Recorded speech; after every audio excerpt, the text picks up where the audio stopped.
عربی پڑھنے کے لیے دو چیزوں کا سیکھنا ضروری ہے، قاعدہ کے حساب سے اور گرامر کے حساب سے دو علم ہیں۔ نمبر 1 علم نحو، جس میں آپ کو نحویر پڑھایا جا رہا ہے، ٹھیک ہے، اور نمبر 2 علم صرف، جس میں آپ کو میزان الصرف پڑھایا جائے گا۔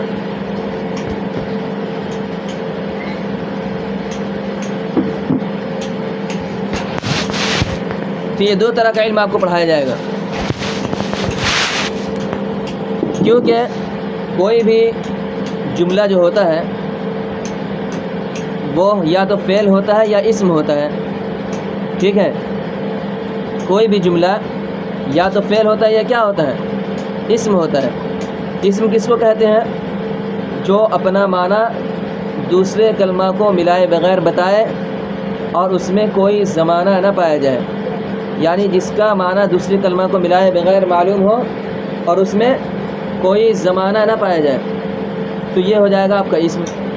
اور فعل کیا ہوتا ہے؟ جس کے معنی دوسرے کلمہ کو ملائے بغیر معلوم ہوتا ہے اور اس میں زمانہ بھی پایا جاتا ہے، ٹھیک ہے۔ زمانہ کا کیا مطلب؟ یا تو گزرا ہوا زمانہ پایا جاتا ہے، یا موجود زمانہ پایا جاتا ہے، حاضر زمانہ، یا آئندہ آنے والا زمانہ، ٹھیک ہے۔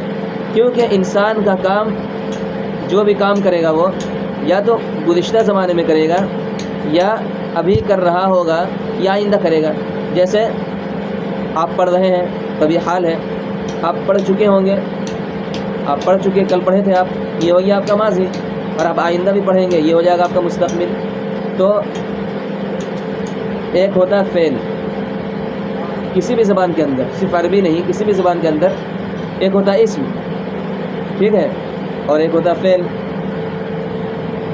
اور ایک حرف بھی ہوتا ہے۔ یہاں مجھے بحث صرف دو سے ہے، اسم اور فعل سے۔ اسم کو سیکھنے کے لیے نحو کا پڑھنا ضروری ہے، ٹھیک ہے۔ اسم سے بحث جو کی جاتی ہے وہ آپ کو نحو میں کی جائے گی، نحویر جو آپ پڑھ رہے ہیں اس میں وہی کی جائے گی، اور فعل سے جو بحث کی جائے گی وہ آپ کا اسم کیا جائے گا میزان الصرف میں، کہ آپ کو اگر ماضی کے بارے میں کہنا ہے کہ میں نے پڑھا، تو آپ کیا بولیں گے؟ حال کے بارے میں بولنا ہے کہ میں پڑھ رہا ہوں، تو آپ کیا بولیں گے؟ اور مستقبل کے بارے میں بولنا ہے کہ میں پڑھوں گا، تو کیا بولنا ہے؟ تو اس طرح کی جو بحثیں ہیں، فعل سے جو کام سے بحث کی جاتی ہے، زمانہ سے، وہ آپ کا میزان الصرف میں کیا جائے گا۔ تو آپ کا میزان الصرف انشاءاللہ شروع کیا جاتا ہے۔ آپ پڑھیں بسم اللہ الرحمن الرحیم۔ رب یسر ولا تعسر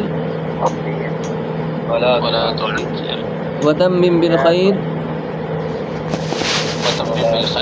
وبک نستعین یا فتاح رب زدنی علما رب زدنی علما رب زدنی علما۔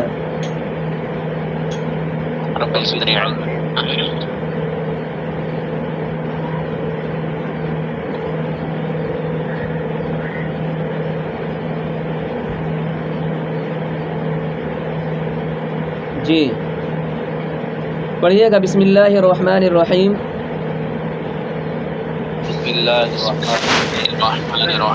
الحمد للہ رب العالمین والعاقبۃ للمتقین والصلاۃ علی رسولہ محمد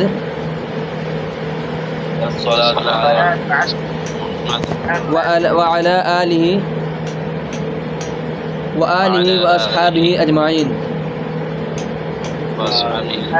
تمام تعریفیں اللہ کے لیے ہیں جو تمام عالموں کا پالنے والا ہے، اور بہترین انجام پرہیزگاروں کے لیے ہے۔ بہترین انجام پرہیزگاروں کے لیے ہے،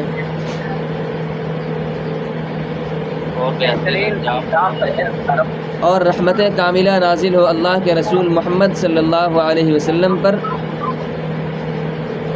رحمت کاملہ نازل ہو اللہ کے رسول محمد صلی اللہ علیہ وسلم اور آپ کی اولاد پر اور آپ کے تمام صحابہ پر، اور آپ کی اولاد اور آپ کے تمام صحابہ پر، جان لیجئے، ساتھ ساتھ جان لیجئے اللہ تعالیٰ آپ کو دونوں جہاں میں نیک وقت بنائے، دونوں جہاں میں نیک وقت بنائیں کہ تمام افعال متصرفہ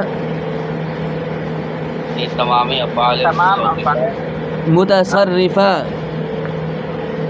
متصرفہ کی 3 قسمیں ہیں، بھائی ساتھ ساتھ کی 3 قسمیں ہیں۔ متصرفہ کی 3 قسمیں ہیں۔ نمبر 1 ماضی، نمبر 1 ماضی، نمبر 2 مستقبل، نمبر 2 مستقبل، نمبر 3 حال۔ نمبر 3 حال۔ اور جو افعال متصرفہ وہ افعال متصرفہ ان 3 کے علاوہ ہیں، کے علاوہ ہیں، وہ انہی تینوں سے نکلتے ہیں، وہ انہی تینوں سے نکلتے ہیں۔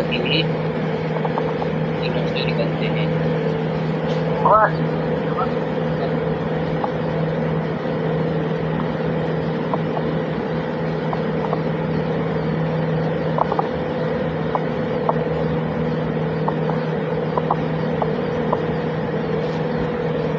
جی دیکھیے ذرا سا اور یاد کیجئے گا آپ، ٹھیک ہے؟ حاشیہ سمجھیے، حاشیہ اوپر جو پڑھے تھے آپ جان لیجئے، اس کے نیچے دیکھیے حاشیہ، اس کو حاشیہ بولتے ہیں۔ علم صرف وہ علم ہے، پڑھیے، نظر آیا کہ نہیں آیا؟ نظر آیا؟ جی ہاں، علم صرف وہ علم ہے جس سے صیغوں کی شناخت، جس سے صیغہ کی شناخت، الفاظ کی مختلف شکلیں،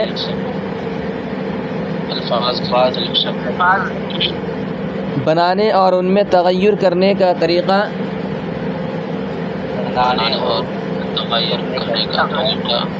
اور ایک کلمے سے دوسرا کلمہ بنانے کا قاعدہ معلوم ہو، اور ایک کلمے سے دوسرا بنانے کا قاعدہ۔ علم صرف کا موضوع علم صرف کا افعال متصرفہ افعال متصرفہ اور اسماء متمکنہ غیر جامدہ ہیں، اور اسماء متمکنہ غیر جامدہ۔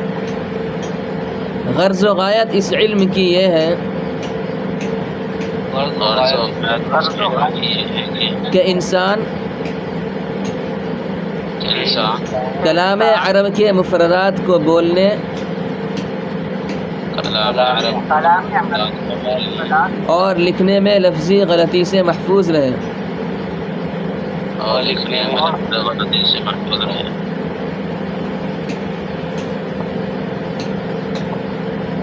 تو آپ کو یاد کرنا کہاں سے؟ جان لیجئے، پہلے آپ خطبہ یاد کیجئے گا، ٹھیک ہے؟ عربی میں جو خطبہ ہے اس کے بعد آپ یاد کیجئے گا یہاں سے، جان لیجئے سے لے کر کے سبق نمبر 2 سے پہلے تک، ٹھیک ہے؟ اور علم صرف کی تعریف، اس کا موضوع، اس کی غرض و غایت جو بھی پڑھایا ہوں، ان تینوں کو بھی زبانی یاد کریں گے۔